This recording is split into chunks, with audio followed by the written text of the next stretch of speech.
하나님의 말씀은 요한계시록 6장 1절에서 10절입니다. 신약성경 405페이지 요한계시록 6장 1절에서 10절 제가 읽겠습니다. 내가 보매 어린 양이 7인 중에 하나를 떼시는데 그때에 내가 들으니 너의 생물 중에 하나가 내 생물 중에 하나가 우레 소리같이 말하되 오라 하기로 이에 내가 보니 흰 말이 있는데 그 탄 자가 활을 가졌고 멜루간을 받고 나아가서 이기고 또 이기려고 하더라. 둘째 인을 떼실 때에 내가 들으니 둘째 생물이 말하되 오라 하니 이에 다른 붉은 말이 나오더라. 그 탄 자가 허락을 받아 땅에서 화평을 제하여 버리며 서로 죽이게 하고 또 큰 칼을 받았더라. 셋째 인을 떼실 때에 내가 들으니 셋째 생물이 말하되 오라 하기로 내가 보니 검은 말이 나오는데 그 탄 자가 손에 저울을 가졌더라. 내가 내 생물 사이로부터 나는 듯한 음성을 들으니 이르되 한 데나리온의 밀 한 대요 한 데나리온의 보리 석 대로다. 또 감람류와 포도주는 해치지 말라 하더라. 넷째 인을 떼실 때에 내가 넷째 생물의 음성을 들으니 말하되 오라 하기로 내가 보매 청황색 말이 나오는데 그 탄자의 이름은 사망이니 음부가 그 뒤를 따르더라. 그들이 땅 4분의 1의 권세를 얻어 금과 흉년과 사망과 땅의 짐승들로서 죽이더라. 다섯째 인을 떼실 때에 내가 보니 하나님의 말씀과 그들이 가진 증거로 말미암아 죽임을 당한 영혼들이 제단 아래에 있어 큰 소리로 불러 이르되 거룩하고 참되신 대주제여 땅에 거하는 자들을 심판하여 우리 피를 갚아주지 아니하시기를 어느 때까지 하시려 하나이까 하니 각각 그들에게 흰 두루마기를 주시며 이르시되 아직 잠시 동안 쉬되 그들의 동무종들과 형제들도 자기처럼 죽임을 당하여 그 수가 차기까지 하라 하시더라. 아멘. 일곱 인을 떼시는 어린 양 제목으로 말씀을 드리겠습니다. 요한계시록은 예수 그리스도의 계시다 그렇게 말씀하고 있습니다. 우리 주님이 주시는 계시. 원래 계시라는 말은 하나님의 계시다 이 말은 예수님을 통해서 하나님을 아는 것, 나타내 보이시는 것, 그것이 계시입니다. 예수 그리스도께서 이 요한계시록을 요한에게 주시면서 그때 당시에 있는 상황과 현실, 일곱 교회를 보태서 그 상황에 대해서 믿음과 신앙을 건면함과 동시에 장차 종말, 주님이 재림하여서 어떤 일이 이 땅에 일어날 것과 또 영원한 새 하늘과 새 땅으로 결국 이제 마지막 요한계시록을 맺게 되어지는데 이 요한계시록의 이제 중간에 흘러가는 큰 대목 중에 재앙, 일곱 재앙이 겹치는 그런 것이 나옵니다. 그래서 오늘 읽은 말씀처럼 일곱 인을 땜으로 임하는 일곱 재앙과 이어서 이제 마지막 그 일곱 인을 뗄 때 일곱째 인을 떼니까 또 일곱 나팔을 천사가 받아서 나팔을 부며 또 천사 재앙이 이 땅에 임하고 그리고 마지막 그 일곱째 나팔 후에 일곱 대접 재앙이 이제 시작이 되는데 이것이 이 재앙의 그 일곱 이 재앙에 대한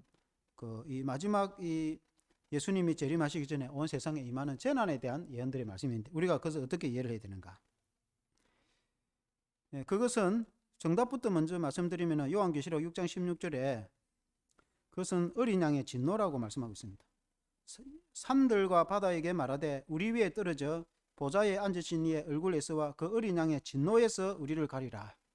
이 어린 양은 예수님을 의미합니다. 예수님이 일곱 인을 떼시니까 진노가 임하여 재앙이 임하였다. 그렇게 말씀하고 있습니다.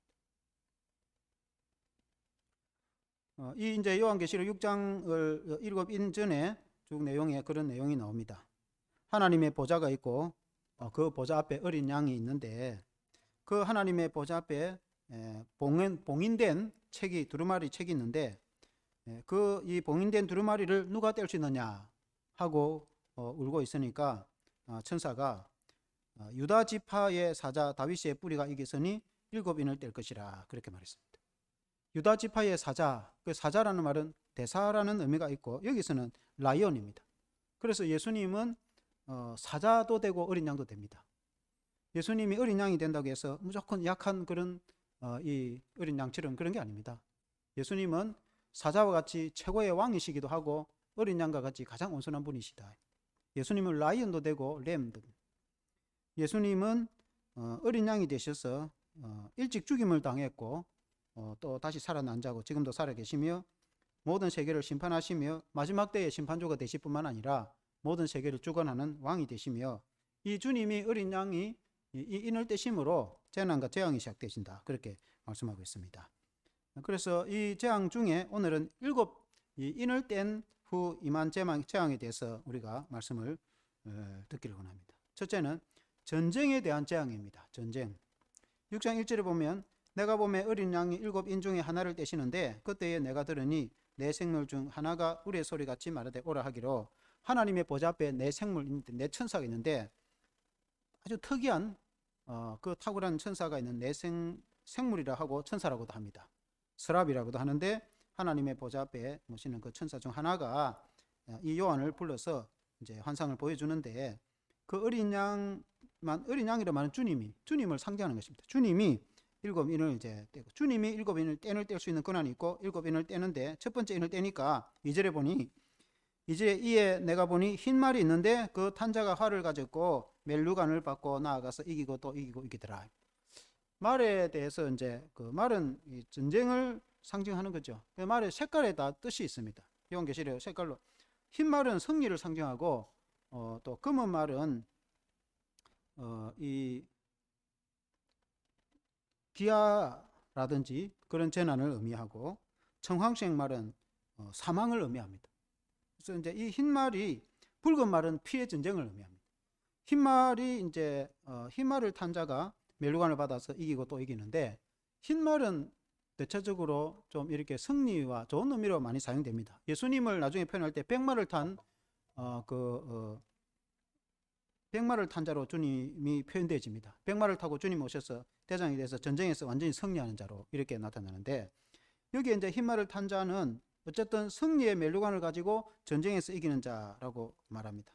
정복 전쟁에서 승리한 자다 이렇게 이제 이해를 할 수 있는데 예를 들면은 옛날에 이제 이 선교사들이 아프리카나 이런 데 가서 선교를 하면은 식인종들이 있어 가지고 선교사들을 잡아 먹어 버리고 그 이제 무식하고 그 사람들에게 가서 성경책을 나눠주고 복음을 전하고 교회를 세우고 병원도 세워서 치료해주고 학교도 세우고 가르치고 있는데 아주 무지막지한 이웃에 있는 그 식인종 같은 그런 토착인들이 와가지고 선교사들을 죽이고 아주 난도질을 하고 그렇게 해요. 이 소식이 본국에 전해지니까 본국에 강한 군대를 가진 제국이 진군을 해가지고 쓸어버리는 거예요. 그래서 전쟁이 많이 일어났습니다. 전쟁에는 많은 이유가 있습니다. 알렉산더가 헬라의 이 군대를 일으켜서 전쟁을 일으킬 때는 주변 나라 사람들이 너무 무지하고 무식하고 법도 없이 악하고 무지하니까 그리스 헬라의 그 발전된 문화를 전해주려고 전쟁을 해서 정복 전쟁했습니다. 전쟁을 한다는 것은 좋은 것은 아닌데 그런 또 전쟁도 있다. 전쟁에는 다양한 전쟁이 있다. 이렇게 보겠습니다. 그리고 이제 이어서 3절 4절에 보면은 둘째 인을 떼실 때에 내가 들으니 둘째 생물이 말하되 오라 하니 이에 다른 붉은 말이 나오더라.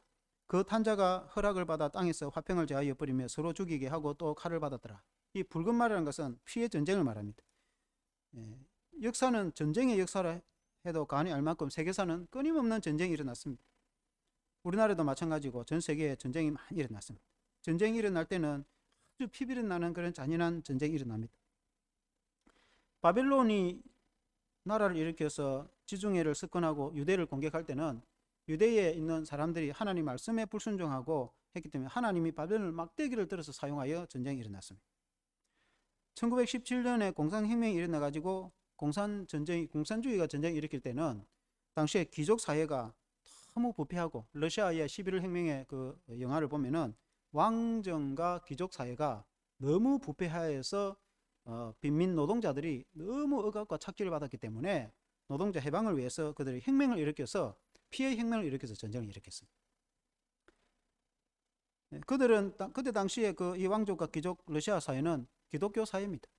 그 귀족들이 다 기독교인들이 있습니다. 기독교인들이 부패하여서 타락하여서 그래서 공산주의 혁명이 공산주의 혁명이 일어나가지고 기독교를 싫어합니다. 왜냐하면 그들을 탄압하고 억압한 부패한 사회가 기독교 사회이기 때문에 기독교 사회가 부패해가지고 공산주의 혁명이 일어났다 해도 과언이 아닙니다. 그래서 그런 피비린한 전쟁에 결국 우리나라도 공산주의에서 영향을 받아서 이 삼천리 강산이 피로 젖은 때가 있었습니다. 이 전쟁은 피해 전쟁, 역사 가운데 그러니 정의와 공의를 행하고 그 땅이 아름다운 하나님의 말씀을 지키면 그런 전쟁은 일어나지 않을 수도 있습니다. 그러나 그렇지 못할 때는 전쟁이 일어나서 나라가 피비린내, 전 국토가 피해 젖을 수도 있다 이 말이죠. 두 번째는 경제적 재난입니다. 재난에 경제적 재난이 일어날 수가 있습니다. 5절에 보면은 셋째 인을 떼실 때에 내가 들으니 첫째 생물이 말하되 오라 하기로 내가 보니 검은 말이 나오는데 그 탄자가 손에 저울을 가졌더라. 그렇게 말했습니다. 이 주님이 어린 양 대신 주님이 셋째 인을 떼는데 보니까 검은 말이 나왔다. 검은 말은 그 재앙이 그 탄자가 저울을 가졌다는 말은 상품 거래에 대한 것, 무역에 대한 그러니까 경제적 재난을 상징을 합니다. 6절에 보면은 내가 내 생물 사이로부터 나는 듯한 음성을 들으니 이르되 한 데나리온의 밀 한 대요 한 데나리온의 보리 숫대로다 또 감람류와 포도주는 해치지 말라 하더라 이렇게 했습니다. 한 데나리온은 노동자 하루 품삯입니다. 그런데 하루 한 대라는 말은 우리나라 한 대는 좀 크지만 여기 원어로 한 대는 그렇게 크지 않습니다. 그러니까 근로자 한 끼 식사 정도 되는 쌀 정도, 밀 정도입니다. 그런 말은 노동자가 하루 종일 일해가지고 한 끼 식사 정도 돈을 벌면은 이건 엄청난 인플레이션. 그러니까 그때 시대에도 해도 한 열 몇 배, 10배 내지는 한 15배 정도 인플레이션이 됐다 이거. 노동자가 하루 종일 오늘 날 우리 노동자가 벌면은 10만 원 버는데 10만 원 하면은 쌀 3만 원만 해도 한 포대 사갖고 가족들이 수십일 먹고 살 겁니다. 그런데 노동자가 하루 종일 일해가지고 자기 그 밥 3끼도 아닌 한 끼 정도 살 정도밖에 안 되면은 얼마나 극심한 인플레이션 현상인가 그걸 설명하고 있다면 보리 석대는 한 가족이 그냥 뭐 한 끼 먹고 끝이다. 그러니까 나머지 2끼는 굶주려야 된다 그 말입니다. 그러니까 그런 재난이 임한다는 것이죠. 북한에 그 1996년도 이후에 그 아사가 있을 때 300만 명 굶어 죽었다고 그렇게 하지 않습니까? 그런 재난이 성경에도 보면은 구약 시대에도 나오고 또 AD 70년에 그 로마가 유대 예루살렘을 에워쌌을 때 3년 동안 에워싸 공격했대 성 안에서 사람을 잡아서 먹었다고도 그렇게 전해집니다. 극심한 인플레이션과 기아 사태가 되면은 그런 사회 마비가 올 수도 있다 이 말이죠. 7절 8절에 보면은 그리고 여기에 보면은 감람류와 포도주는 해치지 말라. 감람류와 포도주는 주로 이제 성도를 의미하기도 하고 또 여기서는 꼭 생활 필수품을 의미하기도 해요. 그러니까 이걸 선학자들은 해석하기를 생활 필수품 그러니까 완전히 망하게 하지는 않는다. 그러니까 연명은 할 수 있는 이 감람류와 포도주는 남겨두어서 회복의 기회를 준다 그런 뜻이겠죠. 7절 8절에 보면은 넷째 인을 떼실 때에 내가 넷째 생물의 음성을 들으니 말하되 오라 하기로 내가 보면 청황색 말이 나오는데 그 탄자의 이름이 사망이나 음부가 그 뒤를 따르더라. 그들이 땅 4분의 1의 근세를 얻어 금과 흉년과 사망과 땅의 짐승들로부터 죽이더라. 청황색이라는 것은 푸르스름하고 누르스름한 겁니다. 그 시체의 색깔이 청황색입니다. 그러니까 사망을 이제 상징한다고 할 수 있어요. 그러니까 죽음이 임하는데 때로는 금과 같은 전쟁에 혹은 칼에 건세에 의해서 죽임을 당하거나 흉년이 들어가지고 기아 상태. 북한도 그렇고 많은 경우에 또한 역사적으로 2차 세계대전도 마찬가지고 전쟁에 의하고 그에 따르는 흉년으로 수많은 기아 사태가 일어나고 그런 일들이 역사적으로 보면은 그런 재앙과 재난 그것은 죽음으로 이어지는 것을 보게 되어진다 그렇게 말씀하고 있습니다. 그런 사망의 죽음이 임하는데 그것은 또한 땅의 짐승들로서 죽이더라.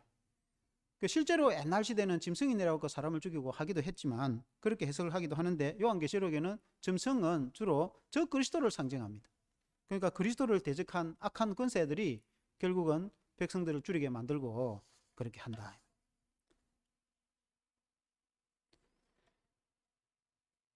또 666에도 보면은 그 악한 666을 적그리스도 하는데 그것은 이제 숫자이기도 하지만 적그리스도는 악한 권세를 가져서 그리스도를 대적하고 교회를 핍박하고 결국 또 경제적으로 권세를 해가지고 어떤 표가 없으면은 이마나 팔에 표가 없으면은 매매를 하지 못하도록 그 경제적 통제를 하는 그런 시대가 되어질 수도 있다 이 말이죠.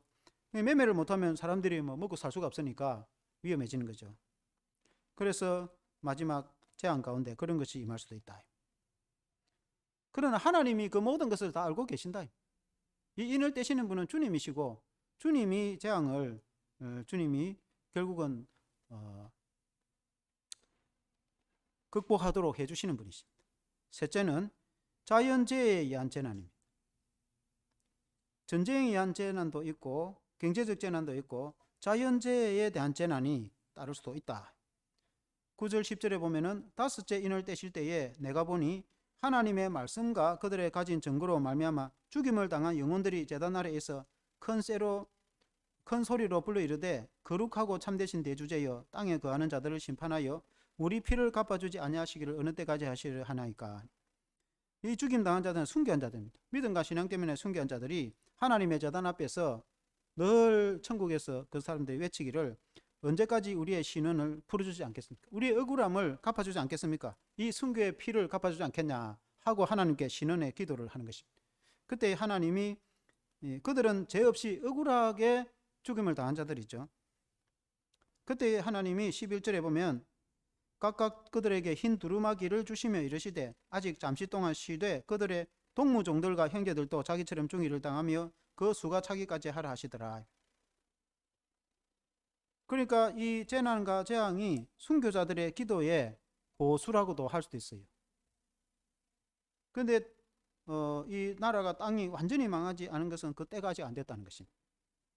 그래서 그 순교자들에게 흰 두루마기를 주고 있고 잠시 쉬고 있으라는 거죠. 그러나 다른 동무종들이 형제들과 함께 그렇게 죽임을 당한 순교한 자의 숫자가 어느 정도 차이된다. 하나님의 때라는 것은 어느 정도 순교의 숫자가 차여야 마지막 종말이 끝난다 그렇게 말씀하고 있습니다. 그런데 이제 이 재난 가운데 12절에 보면은 내가 보니 여섯째 인을 떼실 때에 큰 지진이 나며 해가 검은 털로 짠 상복같이 검어지고 다른 온통 피같이 되며 했습니다. 주님이 여섯째 인을 떼니까 큰 지진이 일어납니다. 지진이 자연적으로 일어날 수도 있고 하나님의 재난일 수도 있습니다. 지진이 일어나서 구약 성경에도 보면은 모세를 대적하는 무리가 지진이 일어나서 그 텐트는 다 멸살을 아주 지진에 땅속으로 묻어버리는 때가 아니었습니까? 그와 같이 지진이 하나님의 심판일 수도 있다 이 말이죠. 지진이 일어나니까 예를 들어서 쓰나미 같은 것이 있는 바다 가운데 지진이 일어나 보면은 그 바다가 갈라져 버리면은 물이 그 속으로 이렇게 들어가고 그러면 물이 이동이 돼 가지고 그 파도와 함께 이 거대한 대양의 쓰나미가 몰려오게 되어지면은 해운대의 영화를 보겠지만은 그 해운대의 빌딩 높이 정도의 파도가 덮쳐버리지 않습니까? 그러니까 그런 것을 누가 피할 수 있겠습니까? 그러니 또한 이제 우리나라에도 그때 지진이 잠시 일어났지만은 이 지진 일어난 것을 세계적으로 영상을 보면은 그 먼지 더미와 함께 건물이 다 내려앉고 그 연기와 온갖 불과 연기로 인해서 마치 해가 빛을 잃은 듯이 캄캄한 그런 암흑의 지대가 되어지고 온갖 피비리 난 피로 내 달이 마치 붉은 피로 물든 것처럼 그렇게 재난이 임할 수도 있다. 그런 것을 상징적으로 표현을 하고 있습니다. 13절에 보면은 하늘의 별들이 무화과 나무가 대풍에 흔들려 설익은 열매가 떨어지는 같이 땅에 떨어진 하늘의 별들이 떨어진다는 것이죠. 실제로 유성이 지구에 떨어지면은 폭탄보다도 큰 그런 이 재난이 됩니다. 그걸 의미할 수도 있겠지만 또 이 별들은 권력과 권세를 상징합니다. 그러니까 권력과 권세가 땅에 떨어지고 이 사회는 무질서와 혼란으로 아주 극악한 그런 시대가 될 수 있다. 그리고 실제로 지진을 통해서 하나님이 심판을 하실 수 있습니다. 로마 시대의 폼페이라는 그 도시가 화산이 폭발이 일어나가지고 그곳에 또한 덮쳐졌을 때에 그 유적들이 그대로 남아 있는데 그때 당시에 그 로마 시대가 얼마나 부패하고 타락했는지 그대로 이렇게 남아 있습니다. 하나님이 때로는 이런 자연재해를 통해서 심판하실 수 있다. 14절에 보면은 하늘은 두루마기가 말리는 같이 떠나고 각 산과 섬이 제자리에서 옮겨졌다. 그러니까 큰 대형 한가운데서 지진이 일어나서 나면은 산이 옮겨져 버리죠. 섬이 자리를 옮겨버리는 그런 역사가 일어난다 이 말이죠. 해안 도시는 파괴되고 그렇게 될 수 있겠죠. 15절 16절에 보면은 땅의 임금들과 왕족들과 장군들과 부자들과 강한 자들과 모든 종과 자유인이 굴과 산들의 바위 틈에 숨어 산들과 바위에 말하기를 우리 위에 떨어져서 보좌에 앉으신 이의 얼굴에서와 그 어린 양의 진노에서 우리를 가리라. 이런 엄청난 재난은 하나님 보좌에 앉으신 하나님과 그 어린 양 예수 그리스도의 진노에서 우리를 가리라. 하나님의 진노에서 시작된다. 그렇게 말씀하고 있습니다. 그러니까 세상이 타락하고 부패해서 또 하나님의 나라를 대적해서 하나님이 마지막 때에 재난을 내릴 때 이렇다 그런 뜻입니다. 근데 그 자유자, 부자, 왕족, 장군 이런 사람들은 권세를 가진 사람들이다. 이 땅에서 권세를 가진 사람들이 얼마나 호의호식하면서 권력을 누리지 않습니까? 아무리 권세가 있고 강한 자를 하더라도 하나님의 재난이 임하니까 그들이 토굴에 숨어서 하는 말이 차라리 산이 무너져가지고 바위가 덮쳐가지고 하나님의 진노에서 우리를 가려달라. 그러니까 하나님의 진노가 얼마나 무서우면은 차라리 동굴에 들어갔을 때 그 산이 무너져가지고 죽으면 그냥 빨리 죽는 것이 제일 낫겠다 그런 뜻입니다. 만일에 우리가 일본의 히로시마가 그 원자폭탄이 터졌을 때 여러분 영화 같은 거 봐서 알겠지만은 원자폭탄이 떨어졌을 때에 수십 킬로에 있는 사람들이 즉사하는데 그리고 그 주변 사람들이 이 원자 온도가 한 몇천 도 올라가면 1000도 이상 올라가면 사람이 어떻게 돼요? 사람 자체가 녹아져 버리는데 근데 그 거리가 어느 정도 어중간하게 있는 사람은 어떻게 되겠어? 그럼 사람이 몸이 절반은 녹고 절반은 살아있. 내 몸이 절반 정도 녹아 들어가고 있으면 이러면 고통이 이러면 어떻게 되겠어? 한쪽 얼굴과 눈이 녹아져 가고 있다. 그럴 밖에서 차라리 산이 무너져 가지고 적사해서 죽는 것이 훨씬 낫죠. 총에 맞아 죽는 것이 훨씬 낫지. 그 고통을 이러면 어떻게 이러면 견디겠습니까? 그런 것과 같다는 것입니다. 하나님의 재난이 굉장히 무섭다는 그런 뜻이겠죠. 오늘 우리가 코로나 시대에 살아가고 있는데 이 코로나가 하나님의 재난인가? 아니면은 그냥 어쩌다가 이렇게 된 건가?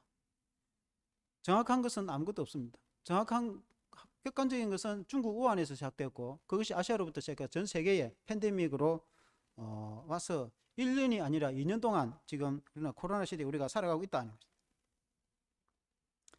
여러 가지로 해석을 할 수 있겠는데 이 코로나가 시작할 무렵에 우리나라에는 그때 큰 사건이 있었는데 N번 사건입니다. 동시에 코로나가 시작되자마자 N번 사건이 제가 N번 사건은 이 젊은이들이 인터넷에 그 자기들이 그룹을 형성해 가지고 그 미성년자들을 지정을 해 갖고 실제로 그들에게 죄를 짓고 그것을 촬영을 하고 그리고 자기들끼리 독립성 유포를 하고 또 유료로 팔아가지고 회원을 가입하고 유포를 했다 이 말이에요. 얼마나 제가 극악했으면은 사람에게 그런 일을 해서도 안 되는데 그런 일을 동영상으로 촬영을 해가지고 비싼 돈을 받고 파는 거 말할 것도 없고 회원을 모집해가지고 나누어 보고 그걸 또 유포를 하고 떠돌아다녔다 이 말이에요. 그 인간으로서 여러분 그 할 수 있는 일입니까?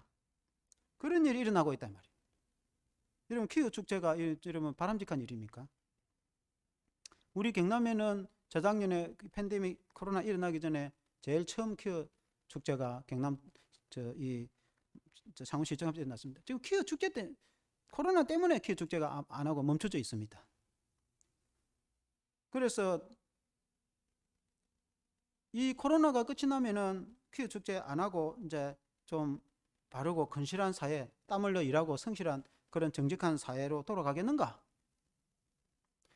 한국 교회가 오늘날 많은 경우에 본질을 잊어버리고 또 좋은 면도 있지만은 옛날 그렇게 뜨겁게 기도하고 전도하고 열정이 다 식고 이런 시대에 코로나 때문에 사람들이 교회를 안 나오고 하지만은 코로나가 끝났을 때 가서 그 사람들이 교회에 나오겠는가? 아니면은 이전처럼 코로나 끝났을 때 그 순수한 마음과 뜨거운 열정으로 하나님을 섬기고 그런 신앙으로 돌아가겠는가? 우리는 그런 준비가 되었는가? 이 하나님의 연단이 지난 후에 우리가 인내하고 참고 코로나가 끝나기를 그렇게 기도하고 사회가 회복되고 또 교회 예배와 사역이 회복되기를 우리가 그렇게 기도하고 있는데, 이것이 끝났을 때 과연 주님이 원하시는 대로 우리 한국교회 성도, 우리 자신들이 신앙이 예수님을 내 목숨보다 사랑하고 신령과 진정으로 하나님께 예배드리며 전도하고 선교하고 그 뜨거운 열정으로 이전처럼 우리 믿는 성도들이 그 신앙이 회복이 되겠는가? 그 코로나 끝날 준비를 우리는 하고 있는가? 코로나만 끝나면 무슨 소용이 있습니까?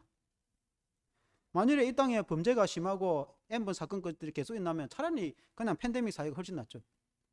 N번 사건들이 비슷한 일들이 계속 일어나면 차라리 코로나처럼 이동도 못하고 이 통제 사회가 훨씬 낫습니다. 그럼 극악한 범죄가 일어나는 것보다는.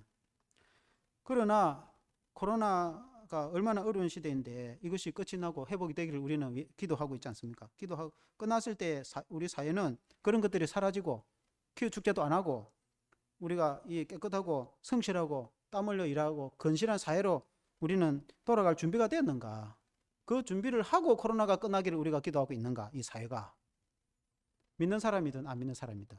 그리고 믿는 성도는 정말 우리가 초대교회처럼 예수님을 믿어서 하나님의 성령이 임해서 주님이 원하시는 그 교회 본질로 돌아가서 그 예배를 드릴 준비가 되어서 코로나 끝나가고 신앙생활을 할 준비는 하고 우리가 기도는 하고 있는가?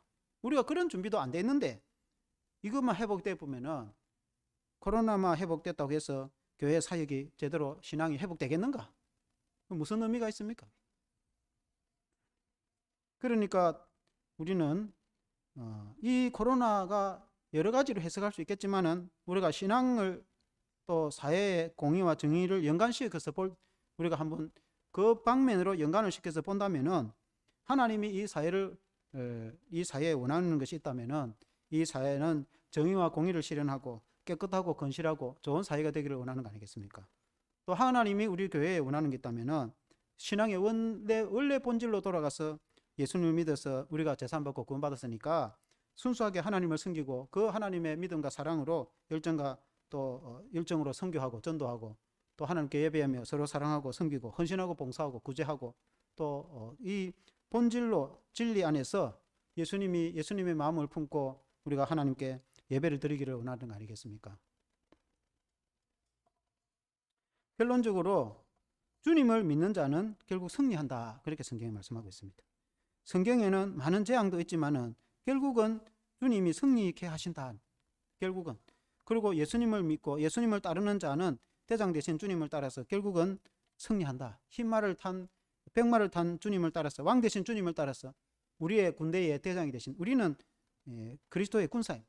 그래서 우리의 대장이신 예수님을 따라서 결국은 우리가 믿음으로 승리한다. 그것은 예수님을 믿는 믿음으로가 아니고는 승리할 수 없다. 그런 뜻입니다.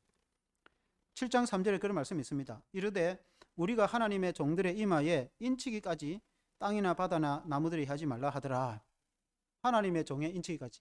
맞아요. 하나님의 택한 백성이 하나님의 성령으로 아무리 그 해악이 그 성도를 해치지 못하도록 보호하라. 그 하나님이 성도의 씨를 남겨주신다. 결국 교회를 남겨주신다. 물론 재난이 임하면은 예수 믿는 성도로서 만약 이 땅에 홍수가 임하는데 예수 믿는 사람들 집에만 홍수가 물이 안 들어오고 그렇게 될 수 있겠습니까? 같은 홍수를 재난을 같이 당하겠지만은 그러나 우리가 믿는 성도들의 기도가 있을 때에 재난이 빨리 끝날 것이고 또 우리가 죽는다 하더라도 예수 믿는 자는 영생을 얻게 될 것입니다. 7장 10절 12절에 보면은 큰 소리로 외쳐 이르되 구원하심이 보좌에 앉으신 우리 하나님과 어린 양에게 있도다. 그 보좌에 하늘 보좌에 앉으신 하나님과 어린 양, 삼위일체 하나님 의미합니다. 삼위일체 하나님이 하늘 보좌에 앉아 계신데 그 하나님을 찬양하신단 말이죠.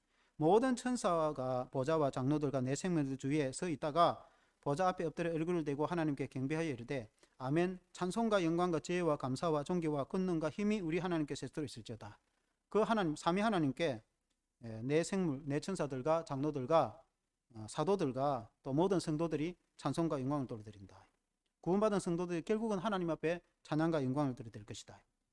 그리고 우리가 하나님 앞에 구원받았을 때에 우리가 천국 갔을 때에 7장 16, 17절 보면은 그들이 다시는 줄이도 아니하고 목마르지도 아니하고 해나 아무 뜨거운 가운데 상하지도 아니하리니 이는 보좌 가운데 계신 어린 양이 그들의 목자가 되사 생명수 샘으로 인도하시고 하나님께서 그들의 눈에서 모든 눈물을 씻어 주실 것이다. 보좌 가운데 계신 하나님의 어린 양이 우리에게 생명수 샘으로 인도하여 주실 것이다. 우리가 구원받아서 천국 가면은 하나님이 우리를 위로하여 주실 것이다. 하나님이 모든 눈에서 우리의 눈물을 씻을 것이고 위로해 주실 것이다. 우리가 이 땅에 살면서 때로는 고난 가운데 죽는다 할지라도 결국은 영혼의 구원을 받아서 우리가 은혜를 얻을 것이다. 그러나 우리가 이 땅에 살 때에 많은 재난과 환난 가운데 우리도 그 가운데 이 사이에 놓여 있다 할지라도 예수 믿는 믿음을 포기하지 않고 살 때에 구원을 받았을 것이며 결국은 주님이 믿는 자를 지키시고 보호하여 주셔서 승리하게 하실 것이다. 많은 재앙이 임한다는 것은 경성하고 깨어서라는 것이다. 주님이 원하시는 것은 재난 그 자체가 아니고 주님이 원하시는 것은 구원인 것입니다. 그러나 세상 사람들이 너무나 부도덕하고 타락하고 소돔과 고모라 같이 타락하니까 하나님은 마지막 심판을 내리신다는 것입니다. 그 가운데서도 하나님은 구원할 자 구원하신다 하는 것입니다. 성경에는 그 재난과 환난 가운데서도 믿는 성도들을 지켜주셔서 우리가 믿음을 버리지 않고 예수님을 믿고 믿는 신앙을 지켰을 때에 결국 우리의 영혼이 구원을 받게 될 것이다. 주 예수를 믿음으로 승리하는 자가 되어서 흰옷을 입고 하나님 앞에 찬양과 경배를 드리게 될 것이다. 우리가 이 믿음으로 승리하는 저와 여러분 되시기를 주 이름으로 축원합니다. 기도하겠습니다. 하나님 아버지, 성경에는 많은 재난과 재앙에 대한 예언이 있습니다. 인간이 부패하고 타락하여서 하나님을 대적하고 우상을 숭배하며 범죄하고 극악한 무도한 죄를 지음으로 인해 하나님이 심판을 하시는 것을 성경에 예언하고 말씀하고 있습니다.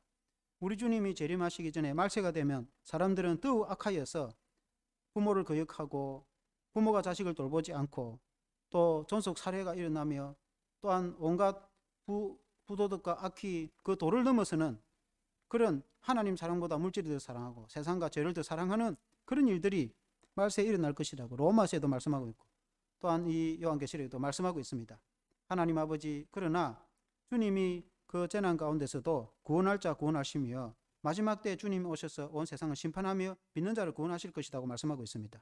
하나님 아버지, 오늘 우리가 여러 가지 코로나 인해서 팬데믹 시대에 살아가지라도 주님이 함께 해주셔서 회복의 기회를 주실 줄로 믿습니다.